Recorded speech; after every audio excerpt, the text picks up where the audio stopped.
তুমি নামাজ পড়তেছ, মসজিদমুখী ছিলা, তোমার চরিত্র ভালো ছিল, মদের ধারে কাছে তুমি যাও নাই, জুয়ার ধারে কাছে তুমি যাও নাই, বেগানা নারীদের পিছনে তুমি কোনোদিন যাও নাই। কিন্তু তোমার যেই বন্ধু বলে চলো একটু মদের আসর করি, একটু পার্টি করি, জীবনকে একটু এনজয় করি, হয় না অনেক সময়? তো বোঝা গেল এতে কে? মানুষ শয়তান। এতে কি? হয়তো আপনি বলবেন হুজুর, অনেক সময় অনেকে বলে হুজুর আমি খেলোয়াড়কে ফলো করি, নায়কের ফলো করি, তার মতো একটু টুপি রাখি আর চুল কাটি, আর পরে পোশাক আশাক ওরকম গায়ে দিই, তাতে সমস্যা কি? আমার ভিতরে তো কি আছে? ইমান আছে, আমি তো মুসলমান।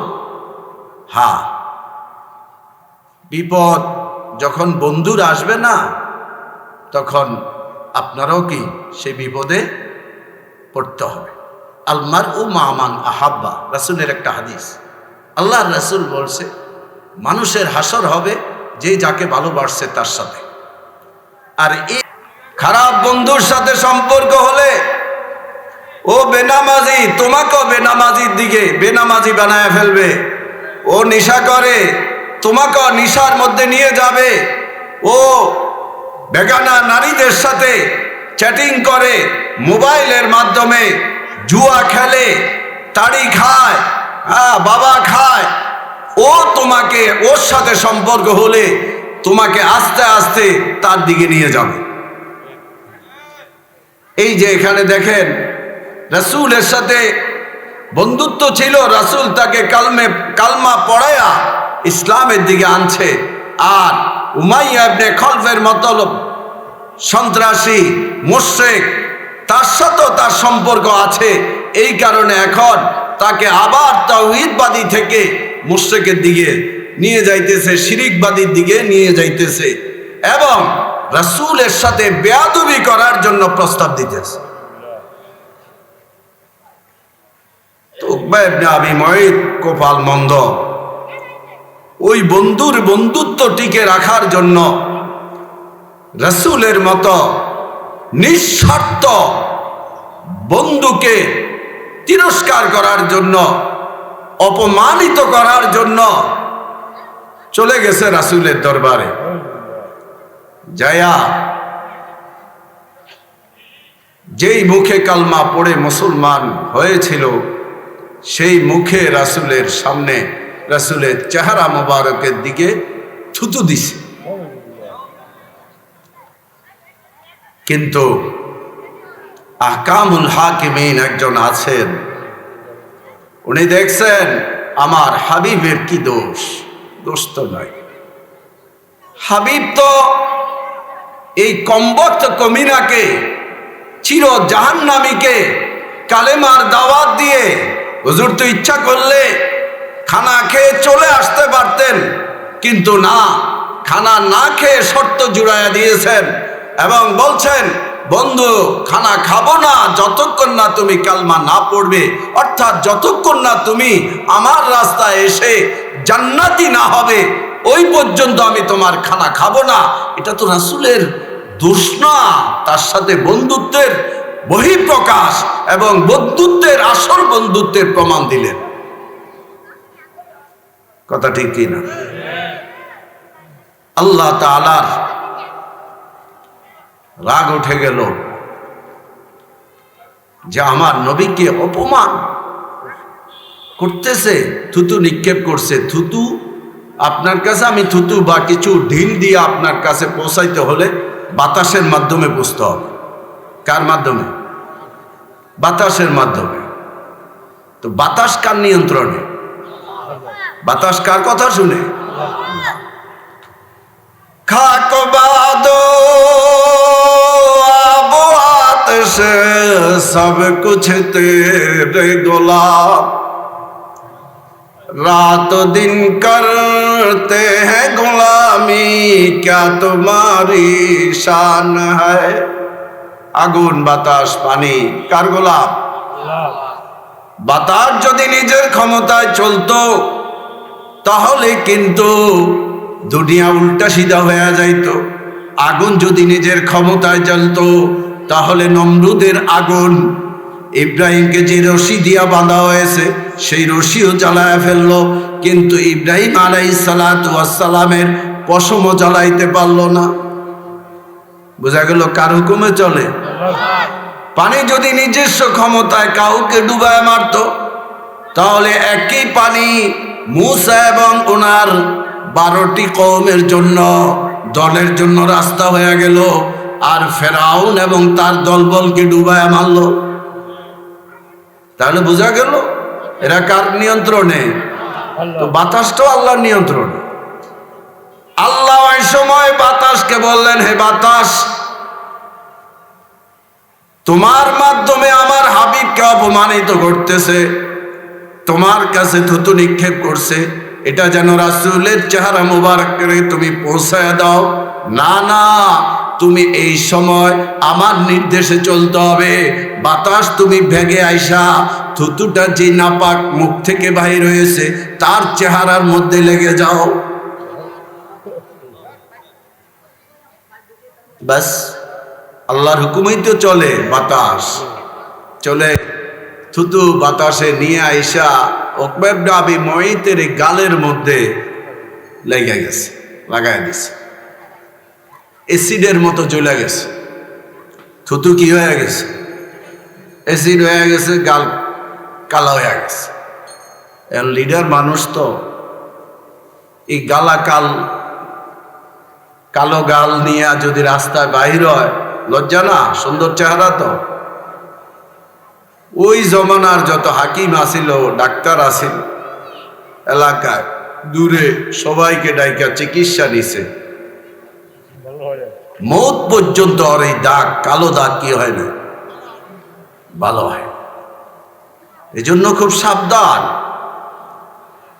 যারা আমাকে দ্বীন শিক্ষা দিবে, নামাজ শিক্ষা দিবে, আমাকে জান্নাতের রাস্তার দিকে আহ্বান করবে, যেই হোক, আলেম হোক বা দিনদার মুসলমান হোক, তোমাকে ডাকতেছে নামাজের দিকে, তোমাকে ডাকতেছে ভালোর দিকে, তুমি যদি তার সাথে খারাপ বন্ধুর তালে পড়ে, অনেক সময় খারাপ বন্ধুর তালে পড়েই কি হয়, নষ্ট। খারাপ বন্ধুর তালে পড়ে যদি ওনার সাথে বেয়াদবি করো তাহলে আল্লাহ কিন্তু সহ্য করবে না। এই ঘটনার দ্বারা বোঝা যায়। যাই হোক,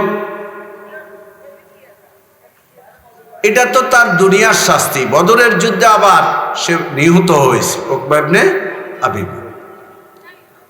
এই কথাটা, এই উকবা ইবনে আবি মুঈতকে এই আয়াতের মধ্যে তাকে লক্ষ্য করে আল্লাহ এই আয়াত নাযিল করছেন। কোরআনে কোনো বিশেষ ঘটনার উপর আয়াত নাযিল হয়, কিন্তু ওই ক্যাটাগরির যত ঘটনা হবে এই আয়াতের মেজদাক তারা হবে। যদিও উকবা ইবনে আবি মুঈতকে এখানে জালেম বলা হয়েছে, কেন বলা হয়েছে?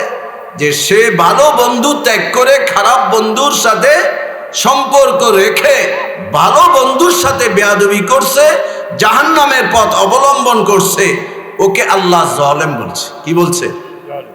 তো দুনিয়া তো এখনকার যুগ, অনেক যুবক ভাইকে দেখা যায় আলহামদুলিল্লাহ সে নামাজি, নামাজ পড়ে, রোজা রাখে, ওয়াজ নসিহতে যায়, ওলামায়ে কেরামদের মজলিসে বসে, ওলামায়ে কেরামদের সাথে সম্পর্ক রাখে, ভালো দিনদার মানুষদের সাথে সম্পর্ক রাখে। হঠাৎ করে নামাজ ছেড়ে দেয়, হঠাৎ করে নষ্ট হয়ে যায়। খবর নিয়ে জানা যায় যে আসলে ওর সম্পর্ক ইদানিং খারাপ দুষ্ট ছেলেদের সাথে কি হয়ে গেছে, নেশাখোরদের সাথে হয়ে গেছে, মোবাইলের মধ্যে জুয়া খেলে ওদের সাথে হয়ে গেছে। যে সকল ছেলেরা নারীদের পিছনে ঘুরে চরিত্রহীন, তাদের সাথে তার সম্পর্ক হয়ে গেছে। এই জন্য আস্তে আস্তে দ্বীনের থেকে, ধর্ম থেকে সে দূরে সরে জাহান্নামের রাস্তা অবলম্বন। তো আল্লাহ বলেন আখিরাতে এই জাতীয় লোকদের কি শাস্তি হবে এবং কি আফসোস তারা কিয়ামতের ময়দানে করবে, আল্লাহ তাআলা এই আয়াতে বলতেছে, ওয়া ইয়াউমা ইয়াযু যালিমু আলা ইয়াদাইহি ইয়াকুলু ইয়া লাইতানি ইত্তাখাযতু মা'আর রাসূলি সাবিলা। ওই দিনকে স্মরণ করো যেই দিন উকবা ইবনে আবি মুঈত, জালেম মানে উকবা ইবনে আবি মুঈত দোজখের আযাব যখন সে দেখবে, তার ঠিকানা যখন জাহান্নাম হয়ে যাবে, ফয়সালা যখন শোনানো হবে তাকে জাহান্নামী বানানো হয়েছে ঈমান না থাকার কারণে, নেক আমল না থাকার কারণে, তখন ওই জালেম এইভাবে আঙ্গুল কামড়াবে। হ্যাঁ, ইয়াজু আফসোসের কারণে অনেক সময় আঙ্গুল কামড়ায় না, হায় হায় রে কি করলাম। যেমন আপনার হাতের নাগালে একটা ভালো জিনিস ছিল, ইচ্ছা করলে নিতে পারতেন, কিন্তু খামখেয়ালির কারণে, অমনোযোগীর কারণে আপনি ওই জিনিসটা আর নিতে পারেন না, আরেকজনে নিয়ে গেছে, তখন কি করে, বড় আফসোস, এত দামি জিনিসটা আমি কি করলাম, হারায়া ফেললাম, এটা তো আমার হাতের নাগালেই কি। এই অর্থ। আরো অর্থ লেখেন মুফাসসিরিনে কেরাম যে উকবা ইবনে আবি মুঈত এবং তার মতো লোকেরা দাঁত দিয়ে আঙ্গুলের গোশত কামড়াইতে কামড়াইতে বাজু পর্যন্ত আসবে, এই দিক দিয়ে আবার গোশত জড়ে যাবে, এইভাবে সে আফসোস করতেই থাকবে জাহান্নামে যাওয়ার আগ পর্যন্ত, এবং মুখে বলবে ইয়াকুলু ইয়া লাইতানি ইত্তাখাযতু মা'আর রাসূলি সাবিলা। সে বলবে, হায় আমি যদি রাসূলের পথ অবলম্বন করতাম, আমি যদি উলামায়ে কেরামদের দেখানো পথ অবলম্বন করতাম, আমি যদি দিনদার পরেশগার মুত্তাকি লোকদের পথ অবলম্বন করতাম, কতই না ভালো হইত। ইয়া ওয়াইলাতা লাইতানি লাম আত্তাখিয ফুলানান খালিলা। ও আমার দুর্ভাগ্য, যদি আমি অমুককে বন্ধু না বানাইতাম। এই উকবা ইবনে আবি মুঈত বলবে কিয়ামতের দিন, হ্যাঁ আমি যদি উমাইয়া ইবনে খালফের মতো মুশরিককে, এই ফালতু লোকটাকে যদি বন্ধু না বানাইতাম, কতই না ভালো হইতো। রাসূল তো আমার বাড়িতে এসে আমাকে কালমা পড়ায়া মুসলমান বানিয়েছিলেন, আমি তো জান্নাতের পথিক হয়েছিলাম, কিন্তু এই খারাপ বন্ধুর তালে পড়ে আমি তো বরবাদ হয়ে গেছি। এই খারাপ বন্ধু আমাকে লাকাদ আযাল্লানি আনি যিকরি বা'দা ইয জাআনি, এই খারাপ বন্ধু আমাকে কোরআন থেকে বিমুখ করে ফেলছে, ইসলাম থেকে বিমুখ করে ফেলেছে, আমাকে কালমা থেকে বিমুখ করে ফেলছে, তাওহীদ থেকে শিরকে নিয়ে গেছে, আমাকে পথভ্রষ্ট করছে। কিন্তু হেদায়েত তো আমার একেবারে নাগালে ছিল। বা'দা ইয জাআনি, রাসূল, কালেমা, কোরআন, ইসলাম আমার ঘরেই তো আসছে।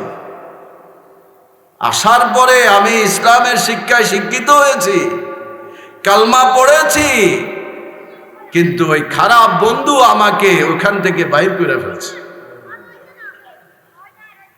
যুবক, অনেক নামাজি ভাই, ইয়াং জেনারেশন এক ওয়াক্ত নামাজও বাদ দিত না, মদের দ্বারে কাছেও তারা ছিল না, জুয়ার কাছেও তারা যায় নাই, খারাপ নারীদের পিছনও তারা যায় নাই, রাত্রে শুয়ে শুয়ে চ্যাটিংও করে নাই, কিন্তু খারাপ বন্ধুর তালে পড়ে এখন দেখা যায় সে মদ খাইতেছে, জুয়া খেলতেছে, খারাপ মেয়েদের সাথে তার রিলেশন হইতেছে, মোবাইলের মাধ্যমে যোগাযোগ হইতেছে।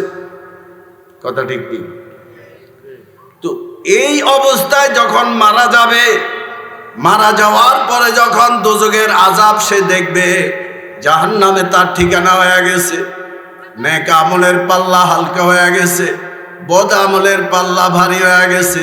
ফেরেশতাকে যখন আল্লাহ বলবে ইনকালিবুহু ইলান নার, এই আমার বান্দাকে জাহান্নামে নিয়ে ফেলাও, তখন সে আফসোস করে বলবে ইয়াকুলু ইয়া লাইতানি তাখাযতু মা'আর রাসূলি বা মা'আল উলামাই সাবিলা।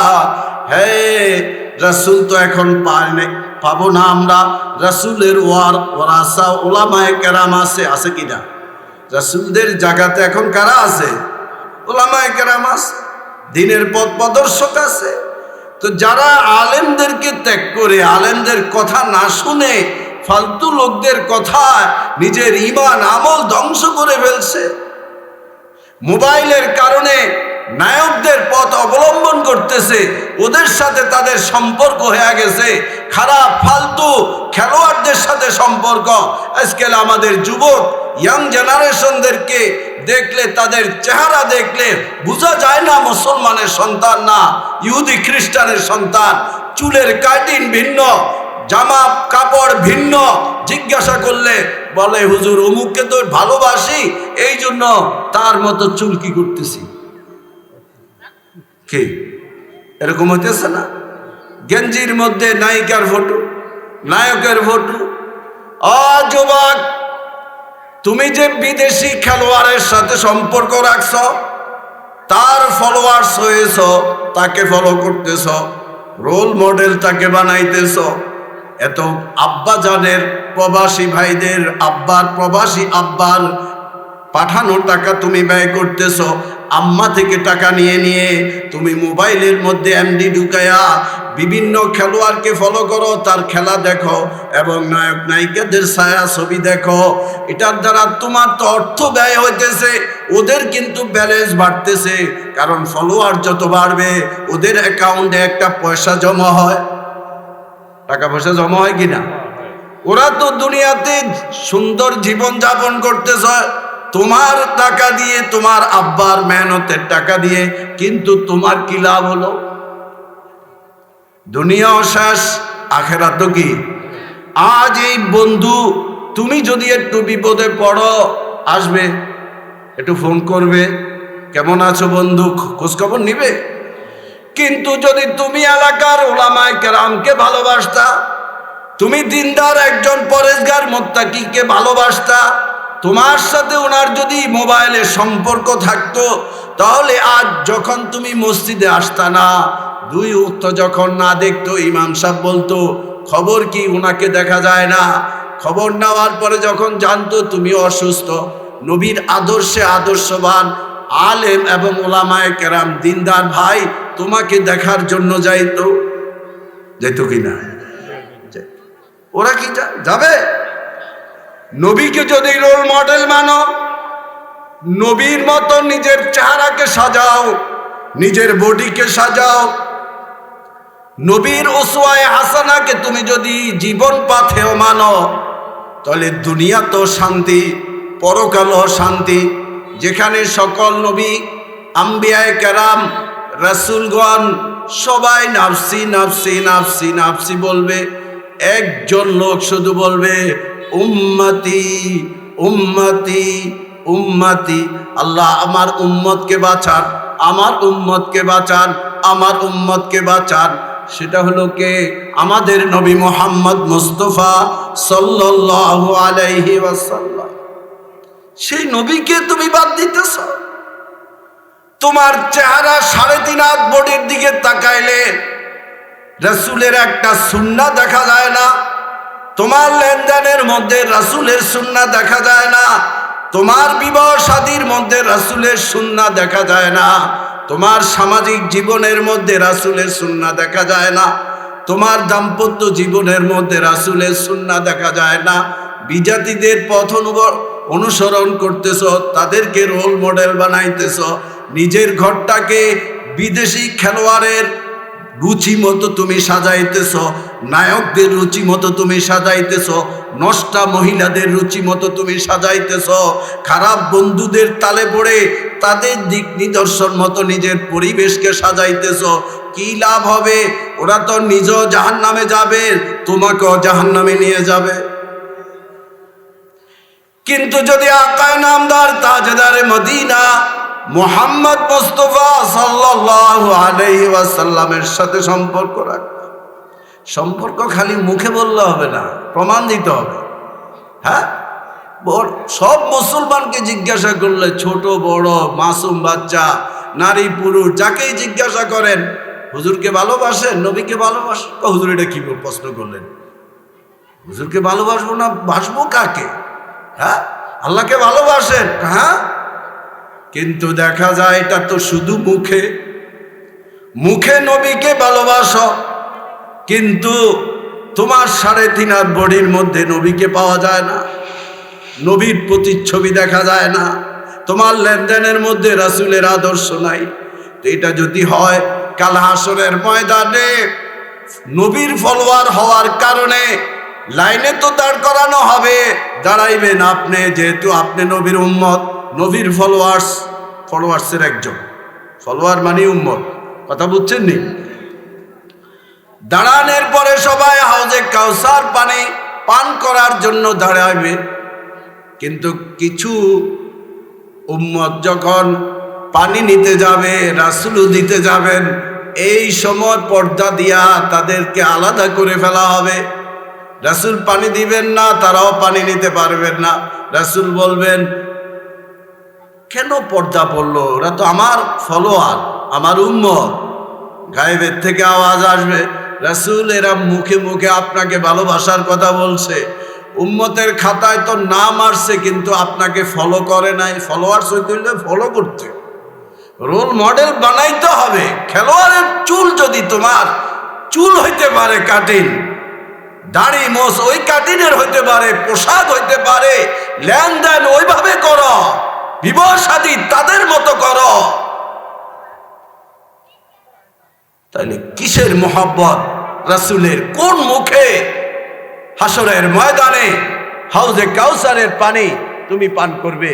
পর্দা পড়ে যাবে, তখন রাসূলও রাগ উঠে যাবে, বলবে সোহকান সোহকান লিমান গাইয়ারা দিনি, দূর হয়ে যাও, দূর হয়ে যাও, যারা আমার আদর্শকে পরিবর্তন করে বিজাতিদের আদর্শ করে ঢুকায়েছ, সমাজে ঢুকায়েছ, 3.5 হাত বডির মধ্যে ঢুকায়েছ, লেনদেনের মধ্যে ঢুকায়েছ, বিবাহ শাদীর মধ্যে ঢুকায়েছ। কোন সাইড বাকি আছে যেখানে বিজাতিদের আদর্শ আমাদের মধ্যে ঢুকে নাই, কালচার আমাদের ঢুকে নাই? অথচ সবচেয়ে দামি কালচার এবং আদর্শ ছিল কার? মুহাম্মদ মুস্তাফা।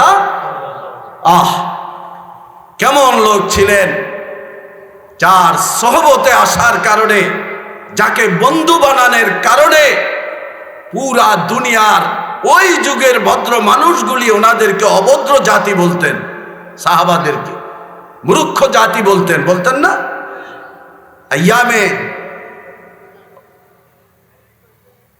আইয়ামে জাহেল বলা হয় তাদেরকে, জাহেলদের যুগ বলা হয়। কিন্তু রাসূল আকরাম সাল্লাল্লাহু আলাইহি ওয়াসাল্লামকে তারা যখন বন্ধুর মতো বন্ধু বানায়াছেন, বন্ধুর মতো বন্ধু, অর্থাৎ শুধু মুখে নয়, রাসূল যা বলছেন তাই করছেন। রাসূল বলছেন দাড়ি এইভাবে রাখো, এইভাবে রাখছে। রাসূল বলছে মোচ ছোট করো, মোচ ছোট করছে। রাসূল বলছে সুন্নতি জামা গায়ে দাও, সুন্নতি জামা গায়ে দিয়েছে। রাসূল বলছে বিবাহ এইভাবে করো, এইভাবে করছে। রাসূল বলছে সমাজের সেবা এইভাবে করো, এইভাবে করছে। সব পরিবর্তন করেছে। মদ ছাড়া তাদের ভাত হজম হইতো না, কিন্তু যখন আল্লাহর বাণী আসলো, রাসূলের মুখে বলা হলো মদ আজকে থেকে হারাম করা হয়েছে, সাথে সাথে সবাই নিজের ঘর থেকে যত দামি মদ ছিল এবং মূলধন এই মদের মধ্যে মদের কারবারও করত, মদ সব ফালায়া দিছে। 6 মাস পর্যন্ত মদিনার অলিতে গলিতে মদের দুর্গন্ধ ছিল। কেমন ফলো করছে? এই ফলো করার কারণে যেই লোকগুলি পৃথিবীর মধ্যে সবচেয়ে নিকৃষ্ট ছিল, ঘৃণিত ছিল, যাদেরকে মানুষ বলতো এরা গরু ছাগলের পিছনে থাকে, গরু ছাগলের এই যে লেদামাদা এগুলি নিয়ে তারা থাকে, এরকম ভাবে অপমান করা হইতো এদের। কিন্তু সেই লোকগুলি মাত্র কয়েক বছরের মধ্যে পুরা পৃথিবীকে তারা শাসন করেছে, ঠিক কিনা? রোম সম্রাট, পারস্য সম্রাট তাদের একজন বীরের ভয়ে কাঁপতে থাকতো, একজন মুসলমানের ভয়ে কাঁপতে থাকতো। পুরা পৃথিবী তাদের সামনে নত হয়েছে। শুধু পৃথিবী নয়, আসমানের ফেরেশতারা স্বয়ং আল্লাহ তাদেরকে সম্মান দিয়েছেন। কোরআনে আয়াত নাযিল করে সার্টিফিকেট দিয়ে দিয়েছেন, রাদিয়াল্লাহু আনহুম ওয়া রাযু আনহু। আল্লাহ তাদের প্রতি সন্তুষ্ট, তারাও আল্লাহর প্রতি কি সন্তুষ্ট। রাসূলের সোহবত তারা পেয়েছেন, রাসূলকে বন্ধু বানিয়েছেন। সাহাবাদেরকে আবার তাবিনরা বন্ধু বানাইছেন, তাবিনদেরকে তবে তাবিন বন্ধু বানিয়েছেন। এই সাহাবায়ে কেরাম যে এলাকা দিয়ে গিয়েছেন, নষ্ট এলাকা, নষ্ট এলাকার লোকগুলি যখন সাহাবাদের সাথে আসলেন, সাহাবাদের সাথে সোহবতে রইলেন, সাহাবাদের সাথে মিলামিশা শুরু করলেন, সাহাবাদেরকে বন্ধু বানাইলেন, ওই লোকগুলি হিদায়াত পেয়ে গেলেন। এইভাবেই তো পুরা পৃথিবীর মধ্যে এখন দ্বিতীয় পর্যায়ে আছে মুসলমান সংখ্যা। এটা কি এমন হয়েছে? সোহবতে ভালো বন্ধুর কাছে আসছে, খারাপ লোকগুলি কি হয়ে গেছে? ভালো হয়ে গেছে। যে আমি বলছি, জাহেলিয়তের যুগের কোন অন্যায় তারা করে না, সব ধরনের অন্যায় তারা কি করেছিল। কিন্তু যখন রাসূলকে বন্ধু বানায় ফেলছে, ভালো বন্ধুর প্রভাবে তারা সবাই ভালো হয়ে গেছে। আবার সাহাবাদেরকে তাবিনরা বন্ধু বানাইছে, তারাও ভালো হয়ে গেছে। তবে তাবিনরা তাবিনদেরকে বন্ধু বানাইছে, তারাও কি হয়ে গেছে? এখনো এই সিলসিলা জারি আছে। যারা নেককারদেরকে বন্ধু বানায়, খারাপ মানুষগুলি ভালো হয়ে যাইতেছে। তো ওই উকবা ইবনে আবি মুঈত, তার কথাই বলতেছিলাম, সে কি বলে আফসোস করে যখন আযাব দেখবে, ইয়া ওয়াইলাতা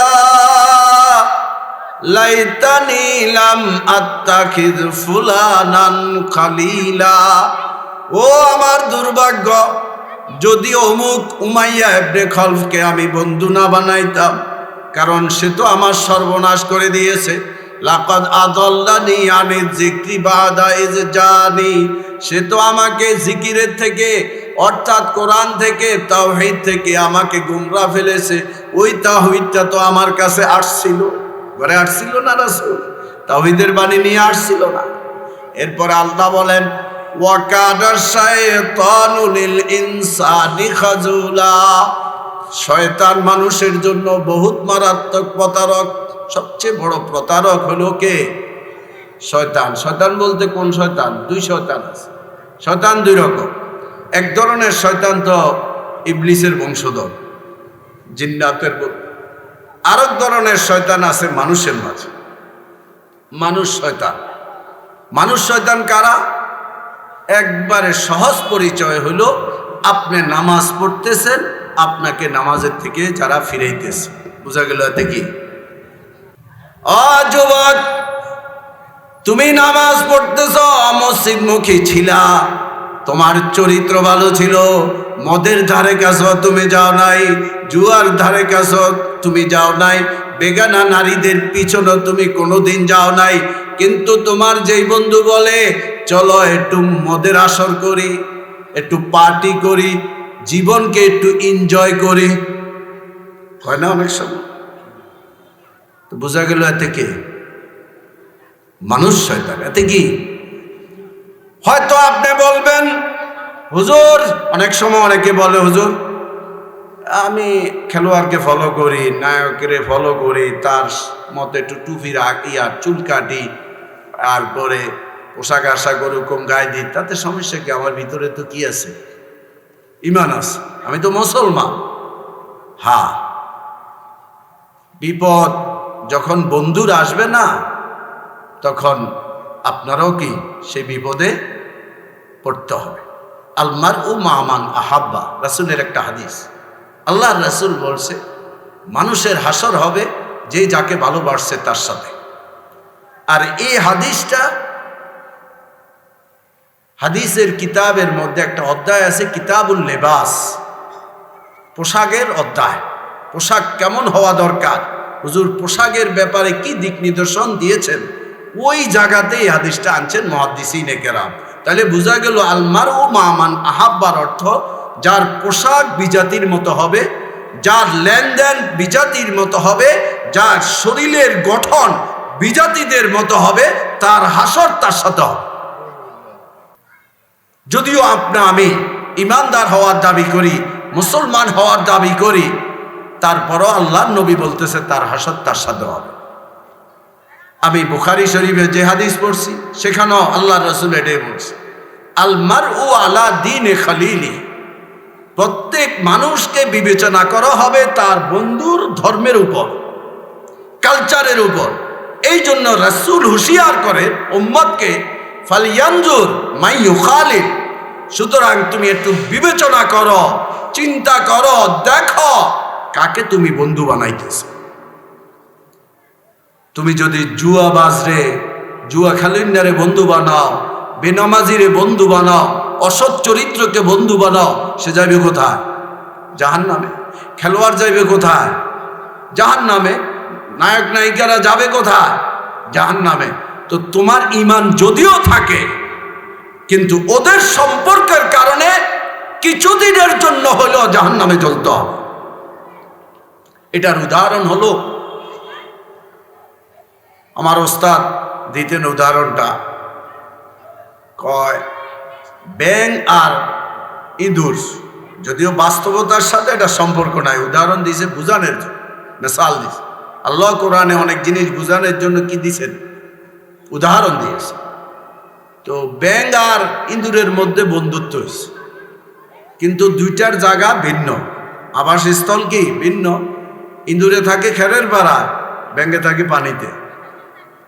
এখন এক বন্ধু আরেক বন্ধুকে একদিন বলে, বন্ধু দুজন তো বন্ধুত্ব স্থাপন করছি, বন্ধু আমরা তো, তোমার জায়গা হইলো খেরের পাড়া, আমার জায়গা হইলো পানি, তো খোঁজখবর তো ঠিক মতো লওয়া যায় না, বুঝছেন তো? তো কি করতে হবে? একটা কাজ করো, রশি লো, একটা সুতা লো, সুতার এক মাথা তোমার লেজের সাথে বাঁধো, ইঁদুরে বলে, আর এক মাথা আমার পায়ের সাথে কি বাঁধো। তো আমি পানিতে থাকি ভাগে বুকে লাড়া দিব, তো তুমিও একটু আবার লেজ লাড়বা, বোঝা গেল দুজন ঠিকঠাক আছে। কথা বুঝাইছে? একজনের জায়গা কোথায়?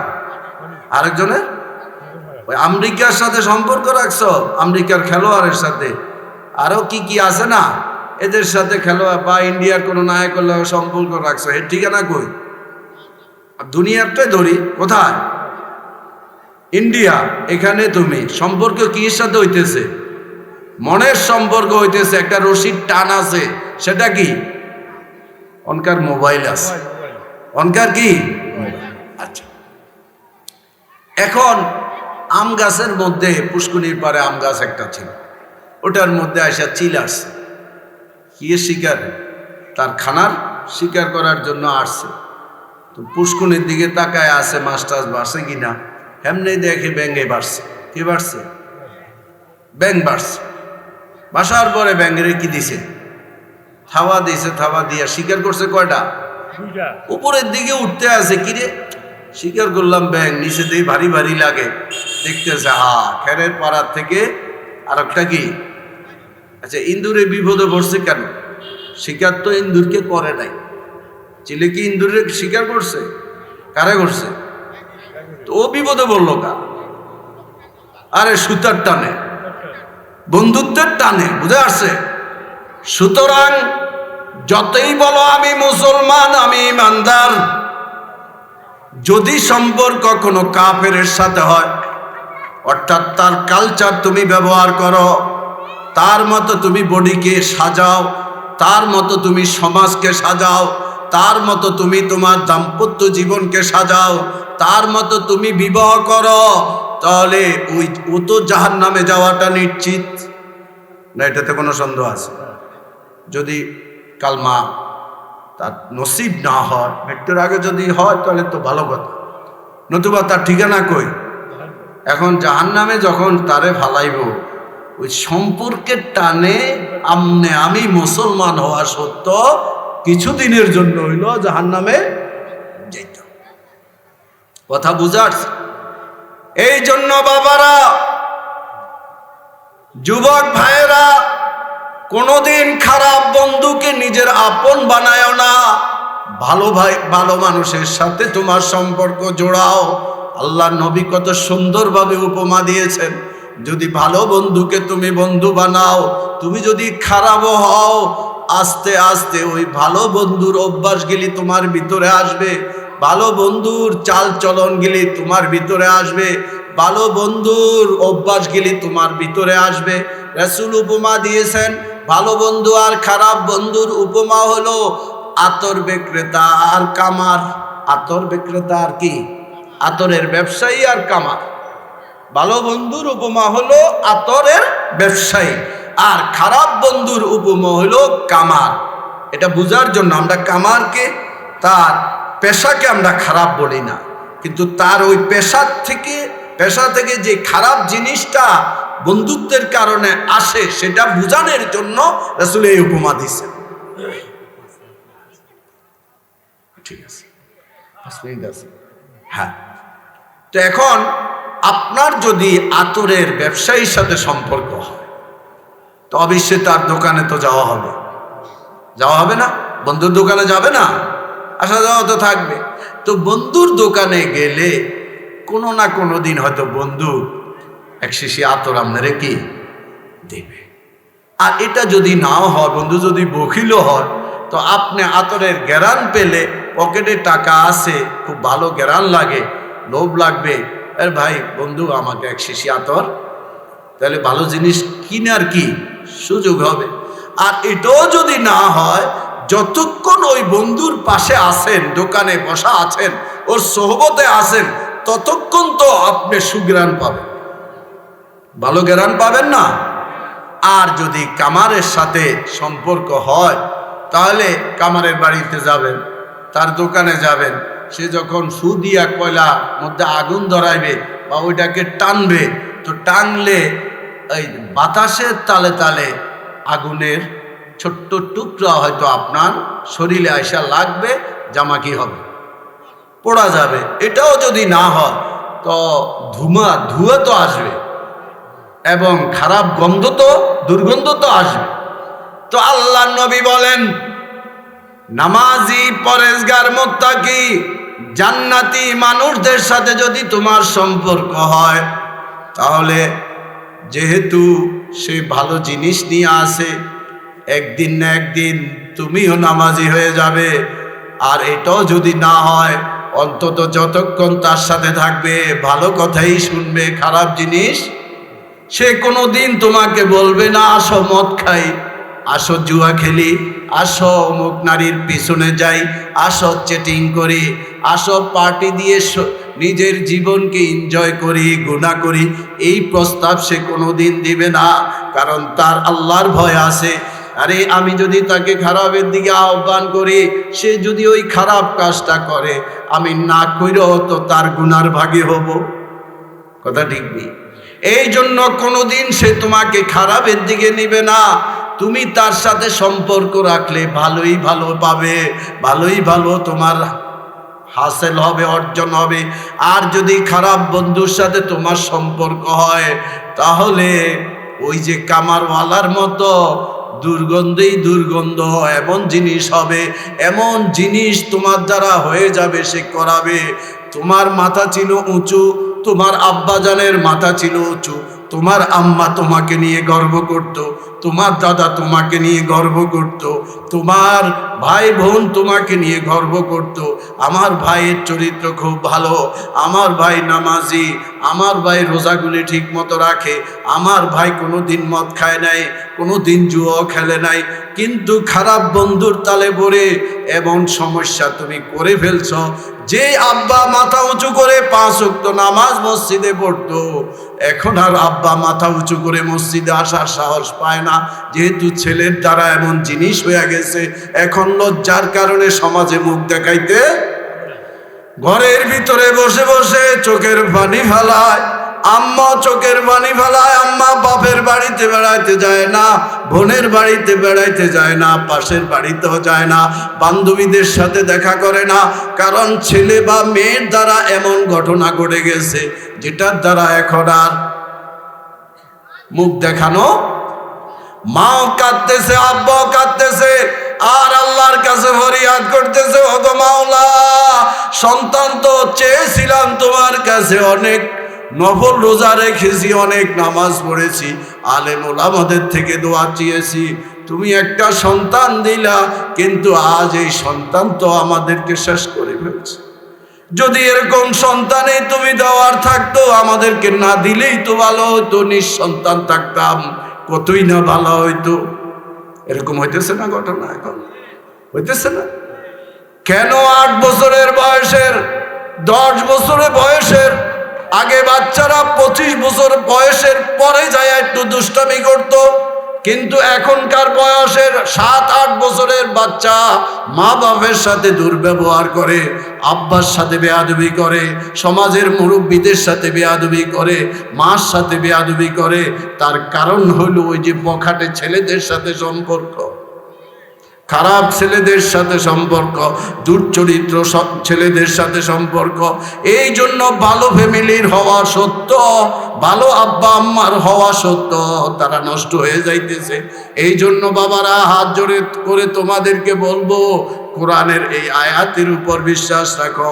খারাপ বন্ধুর তালে পড়া যদি জাহান্নামী হয়ে যাও, তাহলে কাল কিয়ামতের ময়দানে আফসুসে আফসুস করতে হবে, কিন্তু কোনো ফায়দা হবে না। আর তোমরা যখন ভালো হবে না, যুবকরা, তোমাদের দেখা দেখি আরেকটা যুবকও কি হবে, ভালো হবে।